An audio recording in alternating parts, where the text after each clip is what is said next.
कोही भन्छन् बा बा भन्छन्, किन बा भने भनेर सोध्न गयो हुन्छ नि त, किन बा भने हो भन्नु सोध्नु। पत्रकारहरूले गरेको भाटे कारबाहीका डाम अझै पनि होलान्। कसैलाई केही भयो त? मलाई तिमी भनेकोमा होइन, मैले मलाई तिमी भन्नुभयो भन्ने कहिल्यै गुनासो गरेको होइन। मलाई त तिमी होइन तँ भने पनि हुन्छ, त्यसले के फरक पार्छ र? चलेन यो प्रतिनिधि सभा संसद चलिरहेको छैन, निर्वाचन आवश्यक छ, ताजा जनादेश आवश्यक छ। म अहिले पनि भन्छु ताजा जनादेश आवश्यक छ। मिल्नै पर्दैन, उहाँहरूले गराए हुन्छ, उहाँहरूले गराए हुन्छ। गठबन्धन छँदैछ, मिलेर लड्छौँ भन्नै भएको छ। अब योभन्दा बढी के आउँछ त? कहाँबाट? अरू गठबन्धन त थपिने होइन होला, यो गठबन्धनले चुनाव गरायो नि त।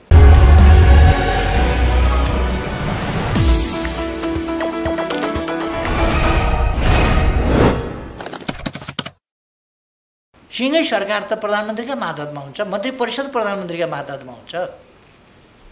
त्यस कारण यो हल्ला हो। त्यसलाई प्रभावकारी बनाउन कसो गर्नुपर्छ भनेर नयाँ खालका प्रयोगहरू गर्नु स्वाभाविक हो। त्यसले प्रधानमन्त्री कमजोर हुने वा नहुने होइन कि मैले प्रत्यक्ष हेरेर प्रत्यक्ष रूपमा निर्देशन दिन र ठिक ढङ्गले कामलाई गति दिन र स्वच्छतातर्फका प्रयास, सुशासनतर्फका प्रयासलाई गति दिनका लागि हस्तक्षेप गरौँ भन्न सकिन्छ। मैले गृह मन्त्रालयको राम्रै रेखदेख गरेको छु, अरू विकासका मन्त्रालयहरू, अरू सामाजिक मन्त्रालयहरू, विभिन्न मन्त्रालयहरूको बहुतै नजिकबाट मैले फलोअप गरेको छु, हेरेको छु, अनुगमन गरेको छु। त्यसै कारण काम भएको छ।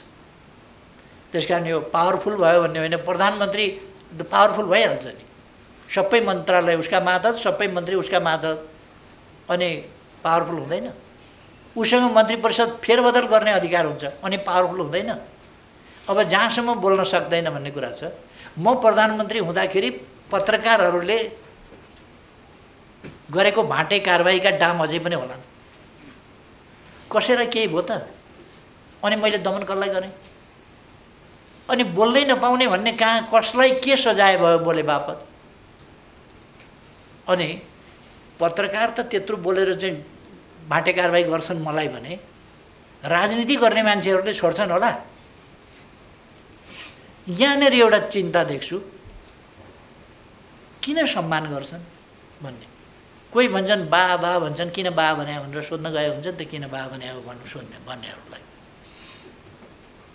किन कोही पनि आलोचना गर्दैनन्?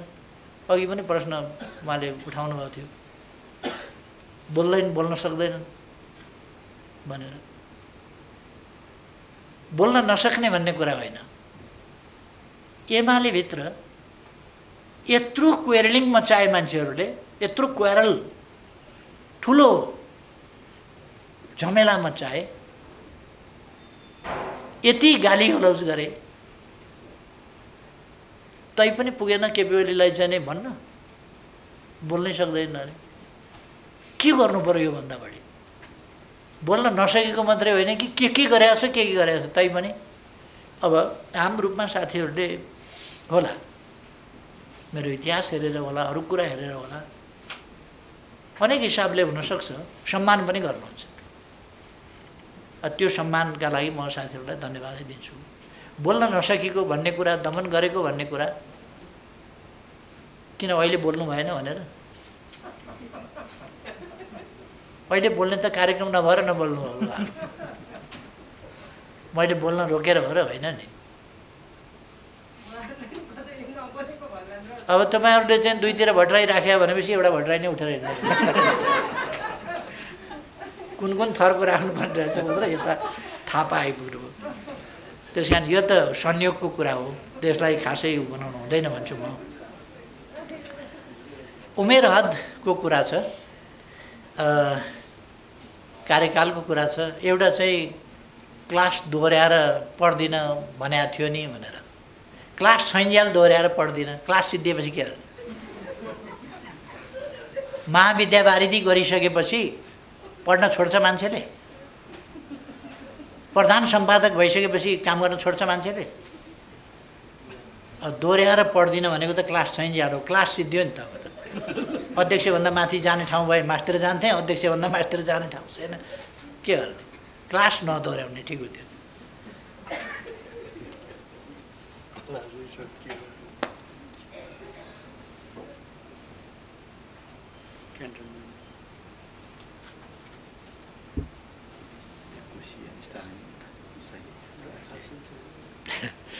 एमाले एक कोशीय हुन खोजिया हो कि अथवा एक मना बनाउन खोजिया हो कि भनेर? अवश्य नेकपा एमाले एउटा विचारमा केन्द्रित, एउटा उद्देश्यमा केन्द्रित, एउटा कार्यक्रममा सङ्गठित पार्टी हो र यो एक मना खालको पार्टी हो। यसमा वैचारिक अभिव्यक्तिको स्वतन्त्रता, विचारको स्वतन्त्रता, छलफल आदिका अधिकारहरू छन्। विधानले व्यवस्था गरेका छ, ती अन्तर्गत अधिकारहरू छन्। तर ती अधिकार केका लागि भन्दा फेरि पनि त्यसलाई एक मना बनाउनका लागि नै हो। पार्टीलाई एक मना बनाउने अधिकार सहितको एक मना। अब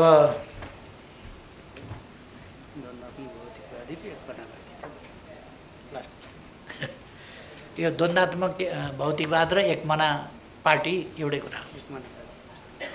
एक मना पार्टी द्वन्द्वात्मक भौतिकवाद अपनाउँदा चाहिँ त्यहाँ एकदम मल्लयुद्ध हुनुपर्ने, कुस्ताकुस्ती हुनुपर्ने, किनभने द्वन्द्ववादी हो भन्ने हुँदैन। मिलेर जानुपर्छ, एकता बनाउनुपर्छ। त्यो त्यसकारण यो द्वन्द्ववाद र एकता, पार्टी एकता फरक कुरा होइन। एउटा चाहिँ सोध्नुभएको छ, अब प्रतिपक्षमा आउनुभयो, जबज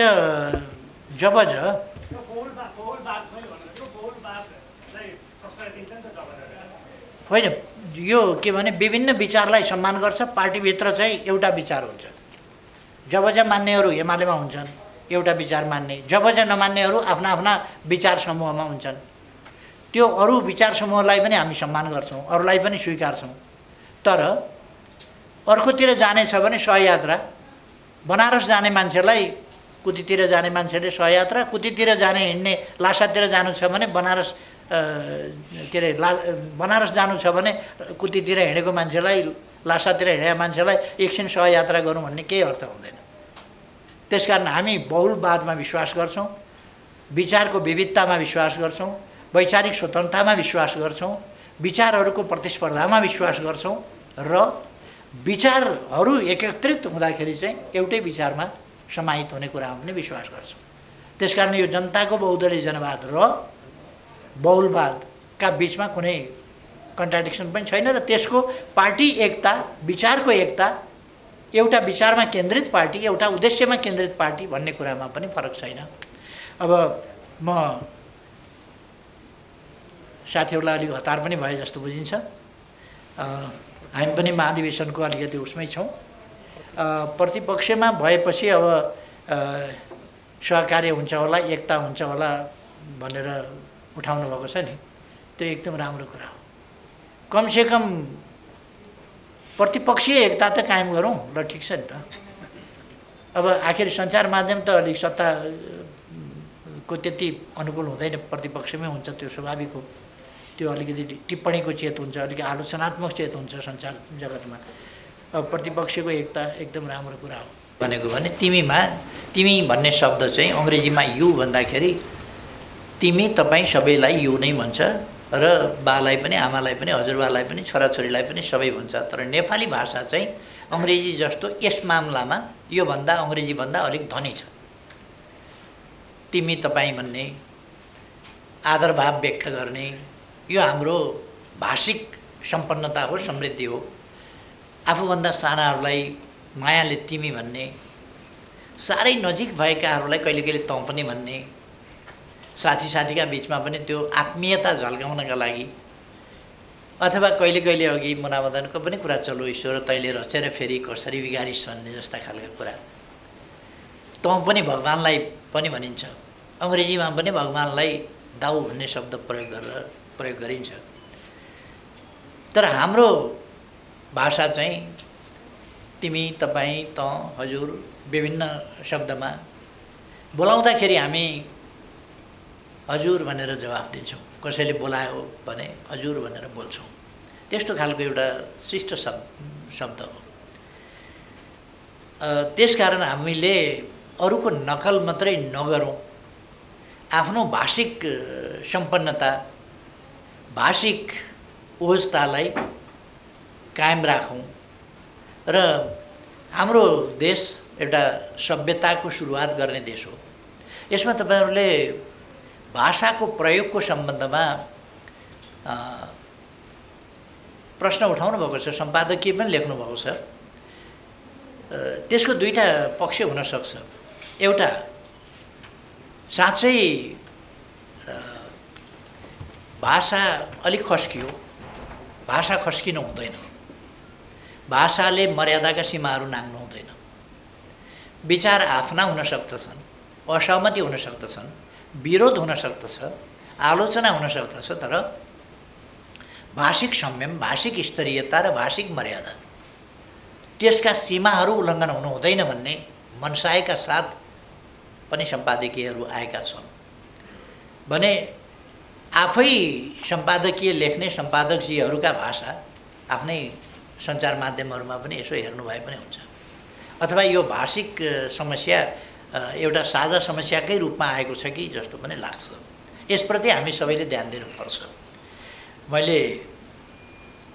मलाई तिमी भनेकोमा होइन, मैले मलाई तिमी भन्नुभयो भन्ने कहिल्यै गुनासो गरेको होइन। मलाई त तिमी होइन तँ भने पनि हुन्छ, त्यसले के फरक पार्छ र?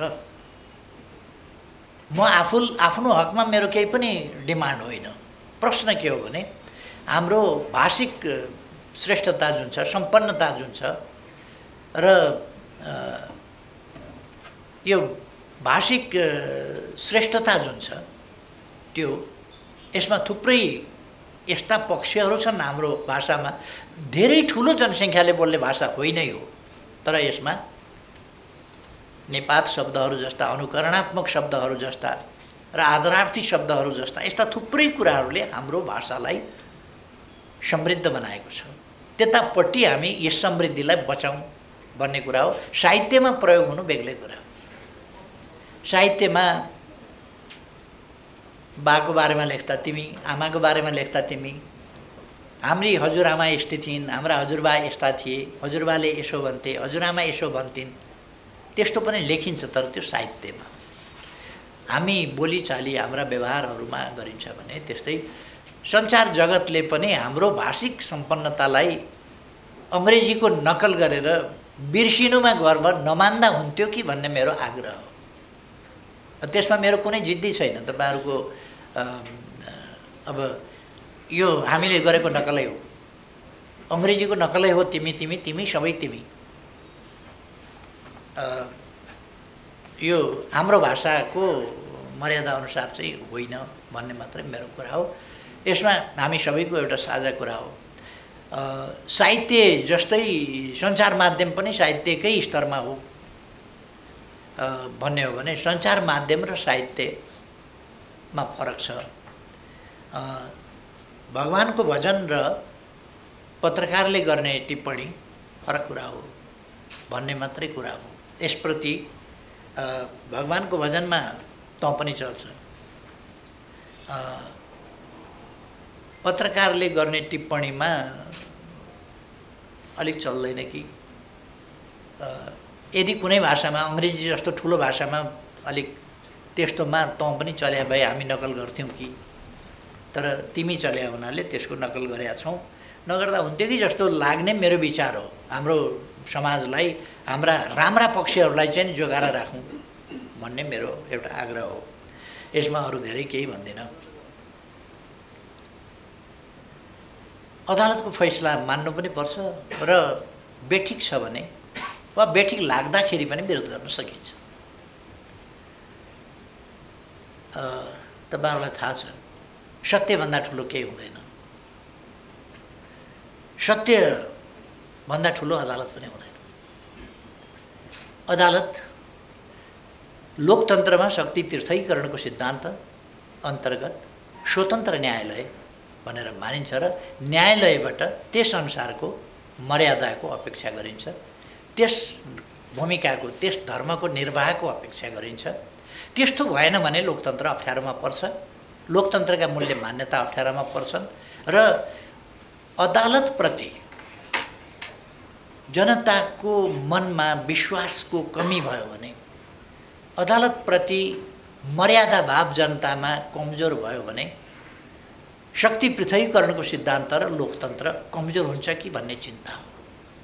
त्यसकारण अदालतप्रति यस्तो मर्यादाको अपेक्षा गरिन्छ जहाँ मान्छेलाई असहमतिका बावजुद स्वीकार्न मन होस्।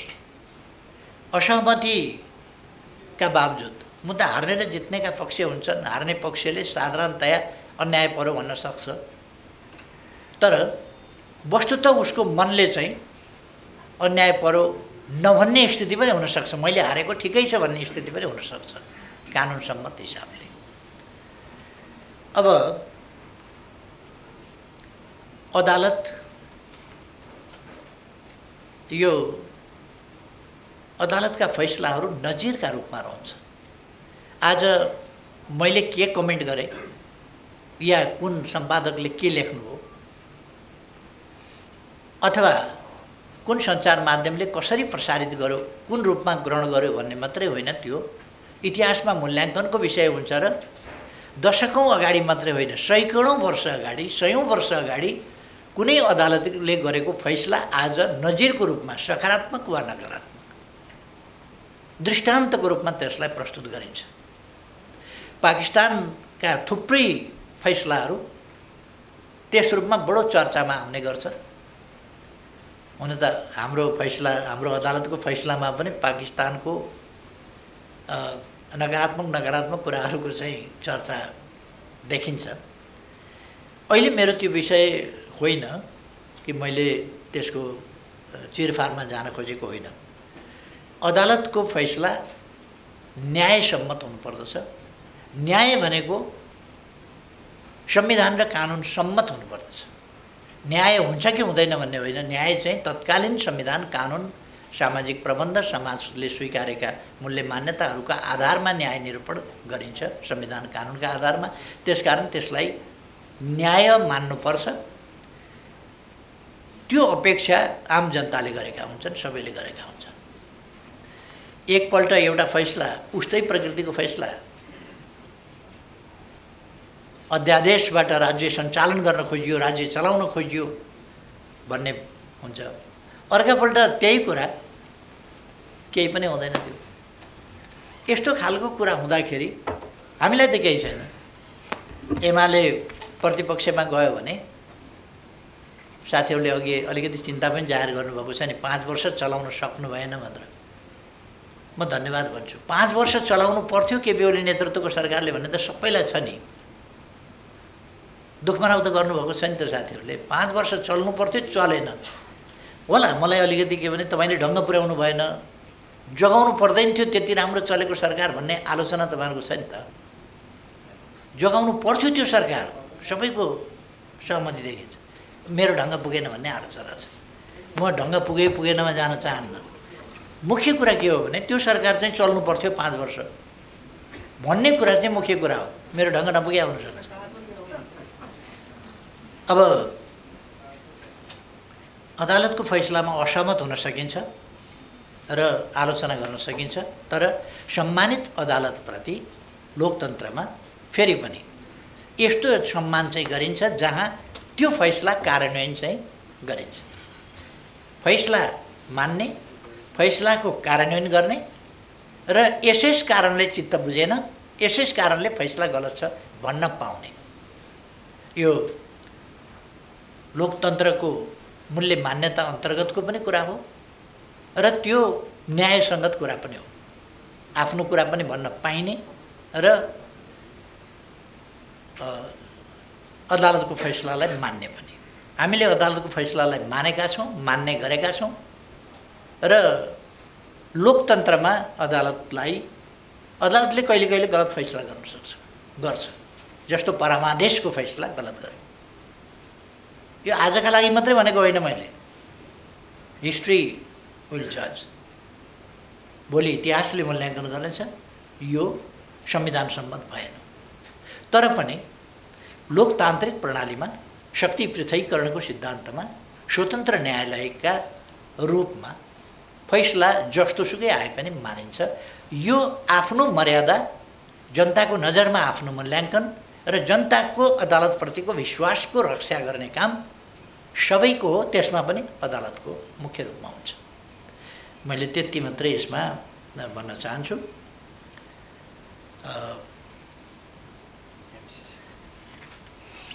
एमसीसीको कुरा उठाउनु भएको छ। मैले त एमसीसी जस्तो कुरा सडकमा यत्रो उठ्याएको छ। एमसीसी गर्ने पार्टीहरू नेपाली कङ्ग्रेस र माओवादी केन्द्र दुईटा सरकारमा छन्। गठबन्धनका मुख्य नायिके एउटा प्रधानमन्त्री भएर अर्को किङ मेकर भन्छन् नि, त्यस्तो भएर त्यसरी बसेका पार्टीहरू छन्। न्यूनतम साझा कार्यक्रम आउँदा बोल्दैन सरकार, नीतिमा बोल्दैन सरकार।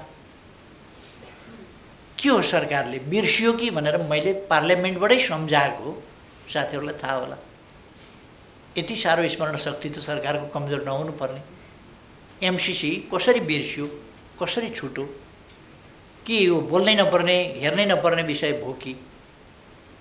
यो कुरा सम्झाउन अमेरिकाबाट उपाध्यक्ष फातिमा नै आउनुपर्ने हो कि? प्रधानमन्त्रीलाई एमसीसी गरेका थियौ नि, के भयो, के गर्छौ भन्न उतैबाट आउनुपर्ने हो कि? यहाँ त उहाँहरूले त लेख्नु भएन। मैले त्यो कुरा उहाँहरूलाई सम्झाएँ। यसमा सरकारको के हो दृष्टिकोण?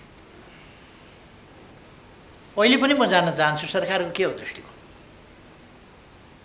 गर्नेहरू यो सम्झौता गर्नेहरू सरकारमा छन्। यो गर्दा पनि म प्रतिपक्षमा थिएँ, मेरो पार्टी प्रतिपक्षमा थियो। अहिले पनि हामी प्रतिपक्षमा छौँ। उहाँहरूसँग 165 भोट छ। त्यसकारण उहाँहरूले हामीसँग कुनै यस सम्बन्धमा परामर्श पनि गर्नुभएको छैन। के कस्तो हालत हो, के हो, कसो गर्न पर्ने हो, कसो गर्दा ठिक हो, त्यस सम्बन्धी पनि कुनै दृष्टिकोण राख्नुभएको छैन। हामीसँग सेयर पनि गर्नुभएको छैन। जुन तपाईँले प्रश्न गर्नुभएको छैन भने मैले एन्सर गरिरहनु पर्ने कुरा हो र? जब सरकारले नै यस सम्बन्धमा कुनै रुचि नै राखेको छैन, चासै राखेको छैन भने यस सम्बन्धमा भनिरहनु पर्ने कुरा के भयो र? सरकारले भन्नु पर्यो यो के हो, के गर्नुपर्ने। त्यही कुरा मैले पार्लियामेन्टमा उठाएको। तपाईँहरूसँग 165 सिट छ त गठबन्धनको। त्यो 165 सिटको प्रयोग कसरी गर्नुहुन्छ, के हो यो भनेर सरकारको दृष्टिकोण के छ नै थाहा नपाइकन ताप्के भन्दा बिँड चाहिँ तात्ने भन्छ नि। हामी बिँड तातेर के हुन्छ? हामीसँग त अलिक थोरै भोट होला, 100 को आसपासमा सिट होला। 100 को आसपासमा सिट, 275 सिट भएको ठाउँमा 100 को आसपास सिटले उफ्रिएर के हुन्छ? 165 सत्तामा भएको, जिम्मेवारी लिएको आफै गर्नेवालाले बोलेको छैन भने त्यस कारण उहाँहरू बोल्नु पर्यो, उहाँहरूले गर्नु पर्यो। के गर्ने हो? मैले त्यति भने हो। बिहारै सम्बन्धमा पनि त्यही हो। उहाँहरू के गर्दै हुनुहुन्छ? हामीले सरकारमा हुँदा सरकारको हैसियतले रेस्पोन्सिबल ढङ्गले हामी पेश भएका थियौँ हरेक कुरा। यहाँहरूलाई थाहा छ, मैले केही भनिरहनु पर्ला जस्तो लाग्दैन।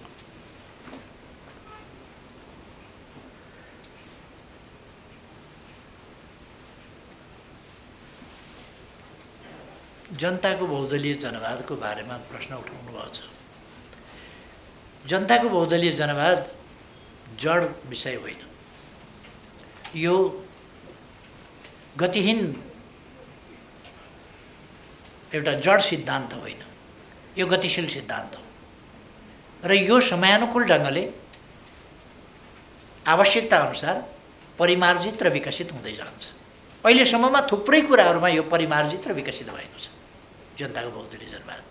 49 सालमा हामीले महाधिवेशन, 5औं महाधिवेशनमा यसलाई सूत्रीकृत गर्दा जे कुराहरू थिए त्यसभित्र वा जे कुराहरू हामीले त्यति बेला विकसित गरेका थियौँ, त्यो त्यति बेला विकसित भए जति मात्रै कुरा होइन।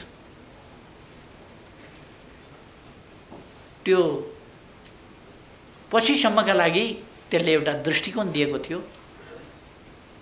एउटा चिन्तन दिएको थियो। हो त्यो चिन्तनबाट अगाडि बढ्छ। रेल बनाएपछि तपाईँले 100 किलोमिटर मात्रै लिक ओछ्याएको छ भने 100 किलोमिटर जान्छ, 1000 किलोमिटर ओछ्याइसक्नुभयो भने त्यही रेल 1000 किलोमिटर अगाडि पनि जान्छ। त्यसकारण 100 किलोमिटर हुँदा बनेको रेल भन्ने कुरा चाहिँ त्यति महत्त्वपूर्ण हुँदैन, कति लिक छ त्यतिमा दौड्न सक्छ त्यो। त्यसकारण जनताको बहुदलीय जनवादको सम्बन्धमा, यसको विकास सम्बन्धमा, यसको परिमार्जन सम्बन्धमा स्वाभाविक रूपमा यसको विकास कसरी हुँदै आएको छ चर्चा हुन्छ र यसले अब समाजवाद उन्मुख जो नेपालको संविधानले भनेको छ त्यो समाजवाद उन्मुखलाई कसरी परिपूर्ण गर्छ। जनताको बहुदलीय जनवादको सम्बन्धमा कुनै कन्फ्युजन हुनु हुँदैन। यो पोलिटिकल डेमोक्रेसी मात्रै होइन, धेरै ठाउँमा मैले भनेको छु, पोलिटिकल डेमोक्रेसी मात्रै होइन, यो सोसल इकोनोमिक कल्चरल एस्पेक्टहरू, क्लाइमेट सम्बन्धी, ह्युमन राइट्स सम्बन्धी अरू विभिन्न विषयहरू समेत समेटिएको विषय हो।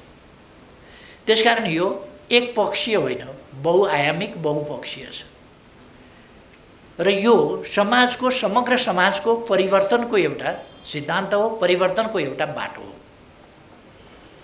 तसर्थ यो अवश्य महाधिवेशनको विषय हुन्छ र महाधिवेशनमा यस सम्बन्धमा छलफल हुन्छ।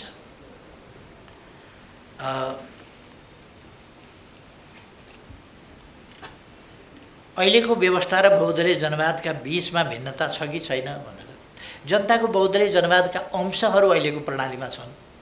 जनताको बहुदलीय जनवाद भनेको समृद्ध नेपाल, सुखी नेपाली हो, त्यसको गन्तव्य भनेका छौँ, जो उपलब्धि भइसकेको छैन, जो हासिल भइसकेको छैन। त्यसकारण त्यो हासिल गर्न पर्छ जनताको बहुदलीय जनवादमा पुग्न। समृद्धि, न्याय र समानता सहितको समृद्धि समाजवाद हो, जहाँ मान्छेले सुख प्राप्त गर्न सक्छ, समृद्धि मात्रै होइन, पर क्यापिटा इन्कमबाट मात्रै होइन अथवा जिडिपीबाट मात्रै हेरिने समृद्धि होइन, हरेक व्यक्तिको जीवनमा हेरिने समृद्धि हो र हरेक व्यक्तिको अधिकारमा पहुँच, त्यसै गरेर सम्पूर्ण हक अधिकारको अवस्था, सामाजिक न्याय समानताको प्राप्ति, भयरहित जीवन बाँच्न पाउने अधिकार र सम्मानित जीवन बाँच्न पाउने अधिकार लगायतका जैविक र मानवीय आवश्यकताहरूको न्यायोचित परिपूर्ति भएको समाज नै जनताको बहुदलीय जनवाद हो, त्यसको विकसित रूप हो र त्यहाँ पुग्ने गन्तव्य यसले भन्दछ, जसलाई हामीले परिपूर्ण लोकतन्त्र भनेका छौँ, कम्प्रेहेन्सिभ डेमोक्रेसी। त्यसकारण यो कम्प्रेहेन्सिभ डेमोक्रेसी हो। मलाई एकपल्ट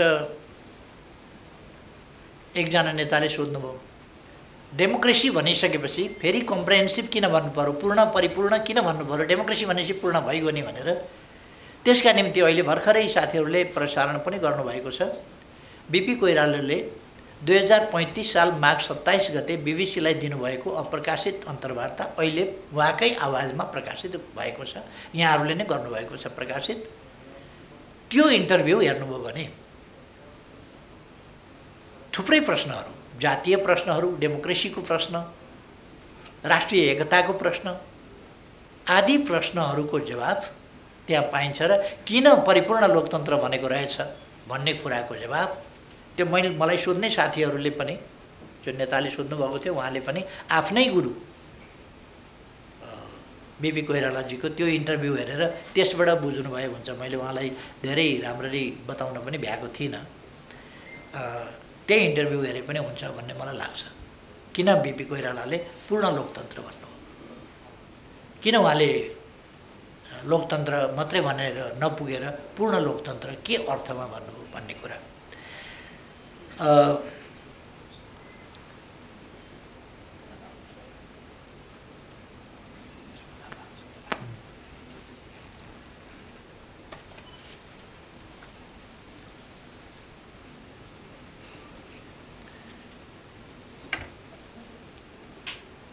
दल विभाजन गर्न भनेर कुदिया छन्, कति प्रतिशत, 20%, 30%, 25% यहाँहरूले दिनुभएको छ, यति प्रतिशत भनिकन तौलिकन यतिजना पुग्यो यतिजना पुगेन भनिकन यसरी कानुन निर्माण गरिँदैन, यसरी अध्यादेश ल्याइँदैन, मध्यरातमा बन्द गरेर ल्याइँदैन।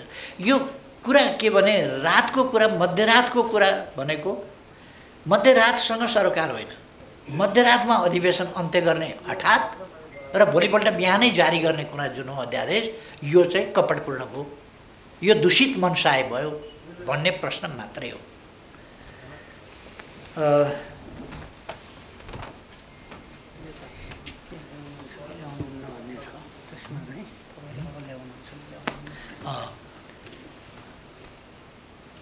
एउटा अध्यादेश ल्याइरहनु पर्दैन। अब फेरि तपाईँले अध्यादेश ल्याउनुहुन्छ कि हुन्न भनेको छ, तपाईँहरूले सोध्नुभएको छ। त्यो म त्यस्तो अध्यादेश ल्याउँदिनँ। संसदबाट वा 40% वा भन्ने चाहिँ मैले हिजो ठिक गरेका थिएँ, त्यो चाहिँ प्रस्ताव संसदमा ल्याएर संसदबाट पारित गरेर संविधानको उपयुक्त ढङ्गले कार्यान्वयन हुन सकोस्, स्वतन्त्रताका हकहरू पनि कायम हुन सकुन्, दल विभाजन सम्बन्धी अमर्यादित खालका कुराहरू पनि नहुन् भन्नका निम्ति यो कि त महाधिवेशनबाट निर्वाचित केन्द्रीय समिति हुनु पर्यो, बाटा हिँड्दैको केन्द्रीय समिति होइन। यो मैले 600 थपेको त याद गर्नुभयो। केन्द्रीय समिति कहिले कसैको 4000 भनेको 4000बाट 7000 थपिएको भन्ने सुन्नुभएको होला। मैले त 600 मात्रै थपेको थिएँ। त्यस कारण यस्तो कुराहरू मैले थपेको भयो भने त्यो थपेकोलाई काउन्ट गरेर कोही छुट्न नपाउने हुनु हुँदैन। त्यति हो।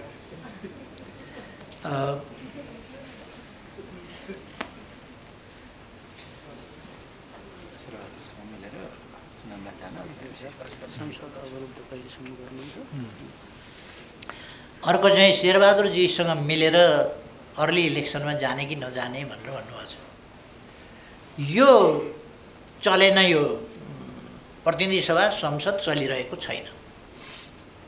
निर्वाचन आवश्यक छ, ताजा जनादेश आवश्यक छ। म अहिले पनि भन्छु ताजा जनादेश आवश्यक छ। मिल्नै पर्दैन, उहाँहरूले गराए हुन्छ, उहाँहरूले गराए हुन्छ। गठबन्धन छँदैछ, मिलेर लड्छौँ भन्नै भएको छ। अब योभन्दा बढी के आउँछ त? कहाँबाट? अरू गठबन्धन त थपिने होइन होला। यो गठबन्धनले चुनाव गरायो नि त। तर 2.5 महिनासम्म सरकार बन्दैन, यस्तो अकर्मण्य स्थितिमा, कुनै काम हुँदैन, यस्तो अकर्मण्य स्थितिमा ताजा जनादेशका लागि जानु मैले गराउँदा मात्रै होइन, अरूले गराउँदा पनि देशको बहुमूल्य समय बर्बाद गरेर बस्नु हुँदैन। ताजा जनादेशमा गएर देशलाई गतिशील बनाउनुपर्छ। मेरो धारणा त्यो हो। अर्को चाहिँ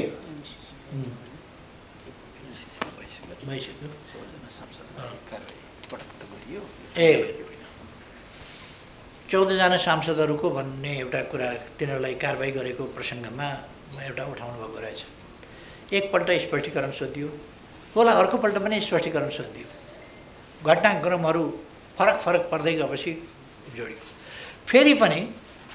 फेरि पनि सुध्रिनु हुन्छ कि यदि फर्किनुहुन्छ तपाईँहरू भने क्षमा दिइन्छ भनियो। यो कारबाहीको कुरो स्थगित गर्ने हो भने, हटाउने हो भने हामी फर्किन्छौँ भन्ने सन्देश आएपछि तदनुसारको कारबाहीलाई रद्द पनि गरियो। ल आउनुहोस् भनेर त्यो पनि गरियो। यो राजनीतिमा कुनै हिसाब किताब बिना खुरुखुरु काम गर्दै जाने मात्रै भन्ने कुरा हुँदैन। पार्टी नफुटोस् भन्नका लागि कारबाही रद्द गर्ने पनि कुरा हो। तर हामीले सभामुख कहाँ कारबाही गरेको कुरो, निष्कासन गरेको कुरो पठाएका थिएनौँ, सम्प्रेषित गरेका थिएनौँ त्यति बेला। पछि हामीले सम्प्रेषित गऱ्यौँ। सम्प्रेषित गरिसकेपछि सभामुखले विचाराधीन भनेर, विचार गर्ने भनेर पक्षपातपूर्ण ढङ्गले कसैको ढोकाइबाट ल्याएर सूचना टाँस गर्नुपर्ने, कसैको चाहिँ म विचार गर्छु, त्यहाँनेरि सभामुखलाई डिस्क्रिप्सनरी पावर दिएको छैन संविधानले, कानुनले। सूचना जारी गर्नुपर्छ, त्यति मात्रै हो। यो बिल्कुल गलत कुरा हो। सभामुखको रवैया निष्पक्ष हुनुपर्ने सभामुख निष्पक्ष नभएर गठबन्धनको पक्षमा र प्रतिपक्ष पार्टीको विरुद्धमा स्पष्ट रूपमा सभामुख देखियो। र निर्वाचन आयोगको भूमिका पनि निष्पक्ष देखिएन। दबावमा परेर दबाव अन्तर्गतका निर्णयहरू गरेको देखियो। अब सबै संरचनाहरूको, सबै निकायहरूको सम्मान गर्नुपर्छ, तर निकायहरू सजग पनि रहनुपर्छ। ती गल्तीबाट जोगिन निष्पक्ष भूमिका निर्वाह गर्नका लागि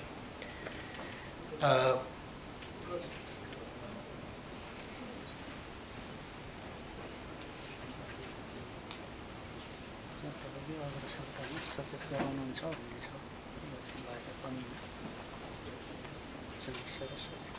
एउटा चाहिँ 2 पाइलटले कुरा के अरे प्लेन चलाउने कुरा, त्यसमा चाहिँ प्लेन चाहिँ जेट चाहिँ 2टै पाइलटले चलाउँछन्, त्यो ठिक हो, राम्रै चल्या देखिन्छ। पार्टी चाहिँ हुने रहन्छ पार्टी चाहिँ हुने रहन्छ। 2टाले चलाउँदा 5 वर्ष चलेन। अब चुनावपछि बहुमत ल्याएर एकल पाइलटले एकदम सुपरफास्ट जेट डेभलपमेन्टका लागि सुपरफास्ट जेट चलाइन्छ। म साथीहरूलाई ढुक्क हुन आग्रह गर्छु।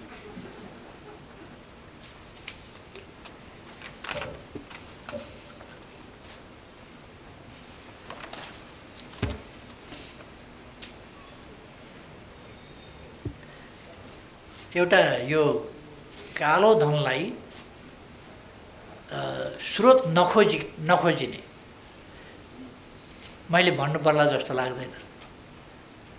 कसको लगानीलाई स्रोत नखोजिने हो भन्ने पत्रकार साथीहरूलाई, सम्पादक मित्रहरूलाई थाहा छ। कसको लगानीको स्रोत नखोज्न खोजिएको हो त्यो पनि यहाँहरूलाई थाहा छ। त्यसो भएर मैले यसमा धेरै केही भनिरहनु पर्ला जस्तो लाग्दैन। तर हामी मनी लाउन्ड्रिङ सम्बन्धी यो मनी लाउन्ड्रिङ विरुद्धको अनुबन्धको एउटा पक्ष हो र हामीले अनुचित ढङ्गको आर्जन कालो धनलाई सेतो बनाउन नदिने भनेर प्रतिबद्धता जनाएका छौँ इन्टरनेसनल पनि। र हामी अस्वच्छ खालका आर्थिक गतिविधि इन्टरनेसनल रूपमा पनि जो विभिन्न प्रकारका अवांछित क्रियाकलाप र क्राइम जन्य कुराहरूबाट आर्जित गरिएको हुन्छ, त्यस्तो या त करप्सन होस् अथवा अरू प्रकारका हुन्, ड्रग हुन्, अरू प्रकारका हुन्, त्यस्ताबाट आर्जित सम्पत्तिहरूलाई सेतो गराउन पाइँदैन अथवा नक्कली ढङ्गले त्यसको लाउन्ड्रिङ, त्यसको धुलाइ गर्न पाइँदैन भन्ने जुन कुरा छ त्यो हामी पक्ष राष्ट्र पनि हौँ र हामी त्यसमा प्रतिबद्ध पनि छौँ। अहिले जुन कुरा आयो कि जस्तोसुकै भए पनि लगानी गर्न पाइने भनेपछि यो यसले नेपालको एउटा मनसाय, अहिलेको सरकारको मनसाय खतरनाक देखियो। यो त कालो धनको कारोबारमा डुबुल्की मार्ने उद्धत गरिरहेको छ। कालो धनको खेल मैदान नेपाललाई बनाउन खोजिरहेको छ। यसलाई त यहाँ वासिङ मेसिन बनाउन खोजिएको छ नेपाललाई त लाउन्ड्रिङको। यो कालो सम्पत्ति चाहिँ ऐलान गरिदिएपछि त नेपाल आउने भयो यसरी भनेपछि यहाँ दुनियाँको कालो धन थुपार्ने खालको स्थिति हुने भयो। त्यसले नेपाललाई अन्तर्राष्ट्रिय क्षेत्रमा थुप्रै पक्षहरूमा अप्ठ्यारो पार्न सक्छ। यसले नेपालमा विपत्ति ल्याउन सक्छ, विकास होइन, विपत्ति ल्याउन सक्छ। हामी अविश्वसनीय पात्र हुन सक्छौँ अन्तर्राष्ट्रिय नजरमा। हामी शङ्काको घेराभित्र पर्न सक्छौँ अन्तर्राष्ट्रिय नजरमा। त्यसकारण यो धेरै गम्भीर विषय हो। यसर्थ हामीले यसको विरोध गरेका छौँ।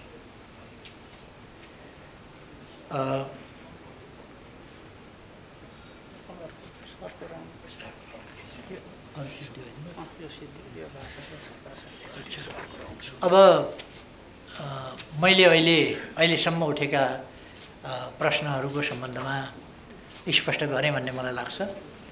अब अरू साथीहरूको केही जिज्ञासा भए या प्रश्नहरू भए म फेरि सोध्छु। धन्यवाद। म सागर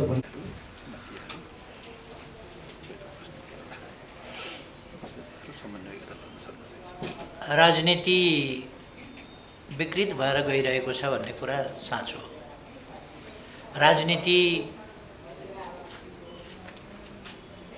राजनीतिक उद्देश्य, समाज परिवर्तनको उद्देश्य र हाम्रो गन्तव्य ध्येयमा केन्द्रित हुनुपर्ने हो। तर त्यसो नभएर स्वार्थमा केन्द्रित हुने प्रवृत्ति बढी देखिया छ। यो प्रश्नकर्ता साथीले उठाउनु भएको ठिकै हो। र यसमा तपाईँले कति जिम्मा लिनुहुन्छ भन्ने पनि छ। मेरो तर्फबाट कुनै कमी कमजोरी भएको कारणले त्यस्तो भएको छ भने त्यसको जिम्मा मैले पनि लिनुपर्छ। छैन भने निरर्थक ढङ्गले अर्कोले गल्ती गर्छ भने अर्कोले जिम्मा लिने कुरो हुँदैन। यो एकछिनका लागि मात्रै कति बेरको तर्क कस्तो कति बेरको तर्क कस्तो गर्नु हुँदैन। यो हुने गरेको छ राजनीतिमा, विभिन्न देशमा विभिन्न सन्दर्भमा विभिन्न समयमा।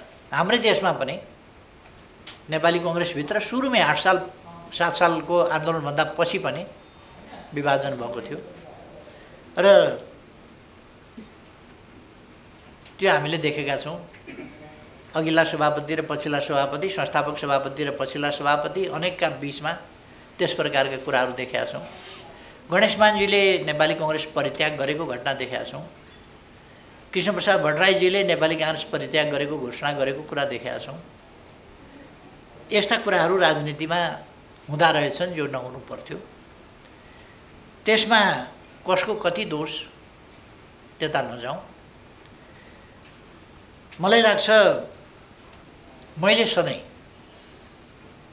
समन्वयको भूमिका खेलेँ भन्ने कुरा त नेपालमा राजनीतिक आन्दोलन शिथिल भएको बेला, विभाजित भएको बेला मैले एउटा नयाँ आन्दोलनको सुरु गरेको थिएँ, एकता एकीकरणको अभियान सुरु गरेको थिएँ, पार्टी विस्तारको कुरा सुरु गरेको थिएँ, तानाशाहीका विरुद्ध आन्दोलनको कुरा सुरु गरेको थिएँ र त्यो व्यवहार अगाडि बढाएको थिएँ। त्यहाँदेखि अहिलेसम्म नयाँ आन्दोलन सिर्जना गर्ने सन्दर्भमा 51 वर्षदेखि यो मैले नयाँ आन्दोलन सुरु गरेर यता आएको 51 वर्ष हो। त्योभन्दा अगाडि म फरक ढङ्गले राजनीतिमा थिएँ। तर गएका 51 वर्षदेखि मैले जुन एकीकरणको अभियानलाई, प्रयासलाई अगाडि बढाउने कुरा गरेँ र पछिल्लोपल्ट आएर सायद सबै साथीहरूले एकपल्ट आश्चर्य व्यक्त गरेको होला, माओवादी केन्द्रलाई पनि मिलाएर त्यसरी लगेको कुरा पनि साथीहरूले देख्नुभएको होला। त्यसो भएर मैले मिलाइनँ भन्ने होइन, तर जब मान्छे व्यक्ति स्वार्थलाई केन्द्रभागमा राखेर षड्यन्त्रपूर्ण ढङ्गले चल्न खोज्छ, षड्यन्त्र असफल भएपछि आफै लड्छ। फेरि अहिलेको स्थिति त्यस्तै भएको हो। यसले आन्दोलनलाई पनि नोक्सान पारेको छ, देशलाई पनि नोक्सान पारेको छ। सबैलाई मिलाएर लानुपर्छ। अब यसमा के छ भने म आफ्नो पार्टीको मात्रै कुरा गर्दिनँ। राष्ट्रिय राजनीति यति बेला आधारभूत प्रश्नहरूमा, लोकतन्त्रका प्रश्नमा, राष्ट्रियताका प्रश्नमा, विकासका प्रश्नमा, सामाजिक न्याय समानताका प्रश्नमा, यी प्रश्नहरूमा एकताबद्ध भएर जानुपर्ने र स्वस्थ प्रतिस्पर्धा स्वाभाविक हो। स्वस्थ प्रतिस्पर्धा गर्दै मिलेर जानुपर्ने। तर त्यो ठाउँमा अहिले परस्परमा द्वेष, घृणा विस्तार गर्ने, फैलाउने, सामान्य ढङ्गले मैले त सरकार चलाइराखेको थिएँ, पार्टी चलाइराखेको थिएँ, त्यस्तो स्थितिमा एउटा पार्टीभित्रै गडबडी सुरु गर्ने, आरोपित लान्छना आदि इत्यादि गर्ने, त्यस्ता खालका कुराहरू सुरु गरेर अस्वस्थता सुरु गर्ने र देशलाई नै एउटा अकर्मण्यताको स्थितिमा पुर्याउने, संसदलाई केही गर्न नदिने स्थितिमा पुर्याउने, सरकारलाई चल्न नदिने स्थितिमा पुर्याउने भनेपछि बहुमत पार्टी उही पार्टी छ, अर्को वैकल्पिक सरकारको कुनै ठाउँ छैन, बहुमतवाला पार्टीमै त्यो भएपछि सरकार चल्ने पनि कुरा भएन, संसद चल्ने पनि कुरा भएन राम्ररी। त्यस स्थितिमा ताजा जनादेशमा जानु आवश्यक थियो। त्यस न्यूलाई प्रति गामीदेखि लिएर अनेक चिजका, अब धेरै मान्छे पनि त्यसका पछाडि कुदेको देखियो। भ्रम पर्नु स्वाभाविक हो, भ्रम पर्या हो र मिलाउन नखोजिएको होइन, मिलाउन खोजिएको हो, तर मिल्ने कुरालाई अस्वीकार गरेर विभाजनतिर गएको स्थिति। फेरि पनि मलाई के लाग्छ भने मैले पार्लियामेन्टको रोस्टमबाट पनि धेरैपल्ट भनेको छु, आजको राजनीति, आजको देशको अवस्था विभाजनतिर, वैमनस्यतातिर, तनावतिर जाने होइन। स्वस्थ प्रतिस्पर्धा गरौँ, तर एउटा परिधिभित्र रहेर, प्रणालीको परिधिभित्र रहेर, त्यसलाई नोक्सान नपर्ने गरी, संविधानलाई नोक्सान नपर्ने गरी प्रतिस्पर्धा गरौँ र आधारभूत प्रश्नहरूमा एकजुट भएर जाउँ भन्ने मेरो कुरा हो र अहिले पनि म त्यस कुरामा प्रयासरत छु।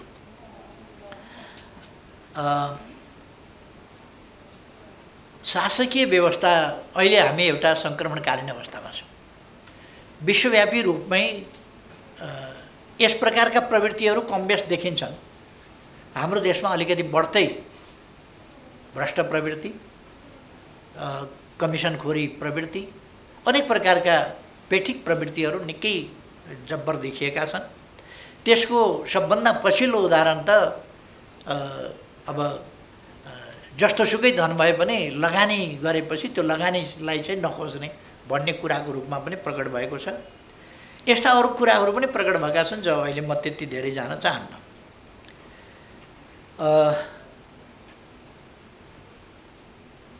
अत्यन्तै अस्वस्थ, अनुचित, असंवैधानिक, अलोकतान्त्रिक र देशका लागि अहितकर प्रवृत्तिहरूको बोलबाला गठबन्धनबाट बोलबालामा पुगेपछि म सरकारबाट हट्याउ। त्यो सरकारबाट हट्ने कुरा ठुलो होइन, तर जुन विधि प्रक्रियाबाट हटियो त्यो चाहिँ उचित थिएन। मैले त्यो अघि नै पनि भने।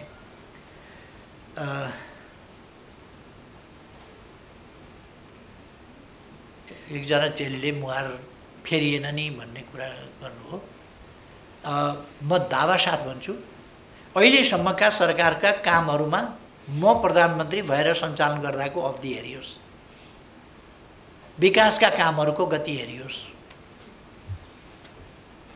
र समाजलाई ठिक दिशामा तीव्र गतिले अगाडि बढाउने प्रयासहरूमा कसरी केन्द्रित भइयो त्यो कुरा हेरियोस् र विभिन्न प्रतिकूलताहरूसँग जुधेर कसरी अगाडि लगियो, राष्ट्रिय गौरवलाई कसरी अगाडि बढाइयो, स्वाभिमानलाई कसरी अगाडि बढाइयो, भौगोलिक अखण्डतालाई कसरी अगाडि बढाइयो, स्वाधीनतालाई कसरी अगाडि बढाइयो, स्वतन्त्र हैसियतलाई कसरी अगाडि बढाइयो र देशको विकासका कामलाई कुन रफ्तारमा तीव्रता दियो, यो कुरालाई हेर्नुपर्छ, अनुहार हेर्ने होइन।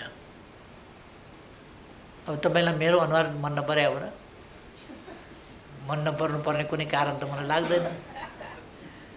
त्यसकारण अनुहारको प्रश्न होइन, प्रश्न कामको। अहिलेको सरकार चाहिँ उपयुक्त छैन भनेको शेरबहादुरजीको अनुहार राम्रो लागेन भने होइन, बडो ह्यान्डसम हुनुहुन्छ, अनुहारको कुरा होइन। तर अनुहार फेरिने नफेरिने त म पछि शेरबहादुर फेरिनु हो नि त। पहिले पनि त यो बिचमा थुप्रो अनुहार फेरिएका छन् नि त। तर अनुहार फेरिने कुरा होइन, कहिले कहिले राम्रै अनुहार पनि फेरिदिन्छन्। जस्तो यसभन्दा अगाडिको अनुहार फेरियो नि प्रधानमन्त्रीबाट, त्यो बेठिक भयो क्या। त्यो ढङ्गले हामीले कामसँग हेरेर जानुपर्छ भन्ने लाग्छ। सामाजिक स्थिति कहाँनेरि छ भने यत्रो बिघ्न जमघट भयो सम्पादक साथीहरूको, 3टी जसो मात्रै महिला साथीहरू देखिनुभयो सम्पादकमा। यो त राजनीतिमा मात्रै होइन रहेछ कि क्या हो?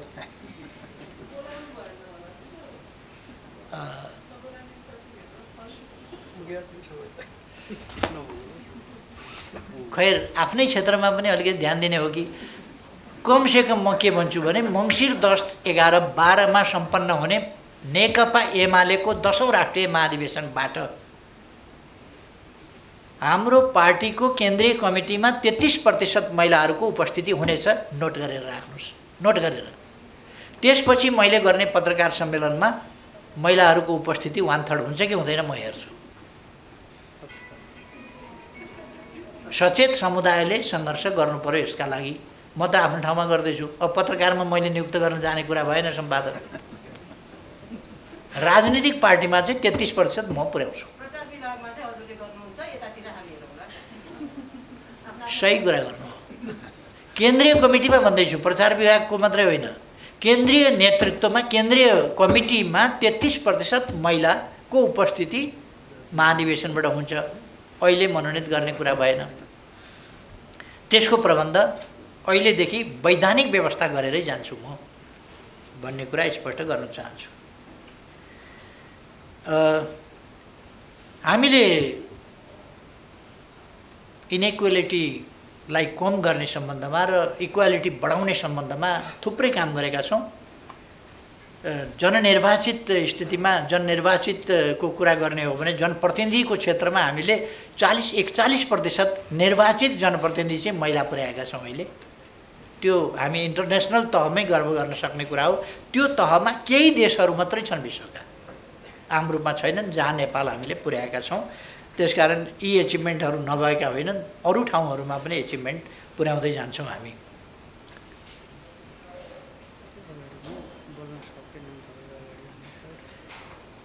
अर्को कुरा के भने पावर केन्द्रित गर्यो भन्ने, शक्तिशाली प्रधानमन्त्री भयो भन्ने पावर केन्द्रित भएकै हो। रक्षा मन्त्री मेरै मातहत, रक्षा मन्त्रालय मेरै मातहत, गृह मन्त्रालय मेरै मातहत, अर्थ मन्त्रालय मेरै मातहत, सिँगै मन्त्री परिषद मेरै मातहत, सिँगै सरकार मेरै मातहत राखेरै चलाएको हुँ मैले। संवैधानिक व्यवस्था पनि त्यस्तै छ, चलाउने पनि त्यसै गरी हो। अब जब रक्षा मन्त्रालय नै चलाएको छु, गृह मन्त्रालय नै चलाएको छु, गृह मन्त्री रक्षा मन्त्री सबै मैले नै नियुक्त गर्ने हो, अनि त्यहाँ एउटा सचिवले चलाउने ठाउँ, एउटा एमडीले चलाउने ठाउँमा मैले हेरेँ, अनि त्यहाँ चाहिँ बडा पावर आयो भन्ने कस्तो परिभाषा हो त्यो भनेर भन्नुभएको छ। खास गरी यो प्रेससँगको सम्बन्धको प्रश्नमा पनि अलिकति उठाउनुभएको छ। म चाहिँ अब एउटा कुरा के भन्न चाहन्छु भने म पनि डेमोक्रेसीलाई सुदृढ गरौँ भनेर लागेको छु, साथीहरू पनि त्यही उद्देश्यमा लाग्नुभएको छ। त्यसकारण अब यो खटपट छ भने बन्द गरौँ, खटपट अन्त गरौँ, एकदम मैत्रीपूर्ण ढङ्गले डेमोक्रेसीलाई स्ट्रेन्थेन गर्न लागौँ। मेरो तर्फबाट गरिएको खटपट पनि खटपट अर्गेलै हो। अब साथीहरूको तर्फबाट गरेको खटपट पनि पक्कै राम्रो कुरा त हुँदैन होला, अथवा यसलाई चाहिँ नि अन्त्य गरौँ न, जसले गरे भए पनि अब त्यसलाई छोडेर अगाडि बढौँ भन्ने मेरो चाहिँ आग्रह छ।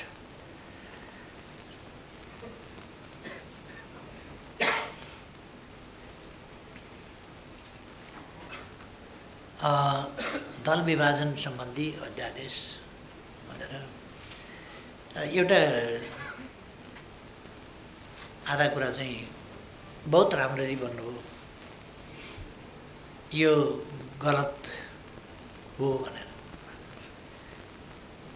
तर तपाईँले चाहिँ भन्न पाउनुहुन्न भन्नुभयो, दुईटा त्यसका दृष्टान्त दिनुभएको छ। तर म फेरि भन्छु, दल त्याग गर्न पाउने सांसदहरूको वा केन्द्रीय सदस्यहरूको हकको कुरा र त्यस हकलाई रोक्न अपनाइने अवाञ्छित, असंवैधानिक र संविधानको मर्म कानुन विपरीतका प्रयासहरू एक ठाउँ मिल्दैन। स्वस्थ डेमोक्रेटिक हक चाहिँ दल त्याग गर्ने हुनुपर्छ। सांसदमा होस्, कोही मान्छे कुनै पार्टीमा लाग्यो भने त्यो पार्टी उसले मन नपराउँदाखेरि छोड्न पाउनुपर्छ, तर राजीनामा गरेर छोड्न पाइन्छ वा कारबाही भोग्नुपर्छ। त्यस्तो स्थिति नगर्नका निम्ति समूह यदि ठुलो सङ्ख्यामा भयो भने भारतले यस्तो थुप्रो अभ्यास गर्दा गर्दा गर्दा गर्दा 10%, 15%, 25%, 20%, 35%, 40%, अनेक प्रतिशतहरू भारतमा पनि धेरैपल्ट राखिए, कानुनमा संशोधन थुप्रैपल्ट गरिए दल त्याग सम्बन्धी प्रश्नमा। हाम्रोमा पनि अनुभवका आधारमा धेरैपल्ट गरिए। हामीले मजबुत कानुन बनायौँ। मनसाय गलत भयो भने मजबुत कानुनले पनि थाम्दो रहेछ। यद्यपि त्यो पुष्टि भयो पछि भन्नु कसरी पुष्टि भयो, कुन दललाई ताकेको भन्ने कुरा चाहिँ नि त्यो मलाई लाग्दैन। तपाईँको घरमा चाहिँ नि विवाहको महोत्सव थियो, त्यहाँ तपाईँले पटका पड्काउनु भयो खुसियालीमा, अर्को चाहिँ पर्तिर तर्सियो के पड्कियो भनेर। त्यो तपाईँको घरको विवाह महोत्सवको कुरालाई उसले चाहिँ नि अब गोली बम बारुद ठान्यो, त्यो त बेग्लै कुरा हो नि। अब किन कोही झस्कियो, किन कुद्यो, किन राति राति एकीकरण गर्न 11-12 बजे एकीकरण गर्न किन पुग्यो, अब त्यो त बेग्लै कुरा हो। त्यतापट्टि ताकिएको त थिएन, त्यस्तो कुनै प्रयास गर्दै बाहिर आएको पनि थिएन। त्यति बेला यो प्रयास यसरी आयो भन्ने पनि थिएन। त्यसकारण त्यो सांसद र केन्द्रीय सदस्यहरूको र वास्तवमा भन्ने हो भने सांसद नागरिक हो, केन्द्रीय सदस्य पनि नागरिक हो, उसले दल त्याग गर्न पाउनुपर्छ कानुनसम्म ढङ्गले। कानुन यस्तो जटिल बनाउनु हुँदैन कि मैले अघि नै भने हिँड्दा हिँड्दै सांसद त एउटा निर्धारित सङ्ख्या हुन्छ, तर हिँड्दा हिँड्दै केन्द्रीय सदस्यको सङ्ख्या यति विशाल बनाइदिने कि त्यहाँ यदि मलाई चाहियो भने मैले के गर्ने भयो भने एउटा सानो पार्टीको नाममा आफ्ना मान्छे चाहिँ 300 पार्टीभित्र हुल्दिएपछि त अब म सेफ साइडमा 40% पुग्दैन कहाँबाट फुटाउन पाउँछ। अध्यक्षजीले 600 थप्नु भएको थियो नि त संविधान संसद विघटन भएको भोलिपल्ट नेपाल हटाएर त्यही सम्झिनु भयो होला। त्यो ठिक गर्नु त्यही सम्झिनु भयो होला, थप्या थियो। जब प्रश्न के हो भने नि तपाईँले तरबार हान्नुभयो भने मैले ढाल त तेर्स्याउने भएँ नि। राजनीतिमा स्वाभाविक कुरा हो, यहाँ कसैको अधिकार खोसिएको छैन, कसैको अधिकार नखोसिकन आफ्नो अधिकारको प्रयोग गर्न पाइन्छ। त्यसकारण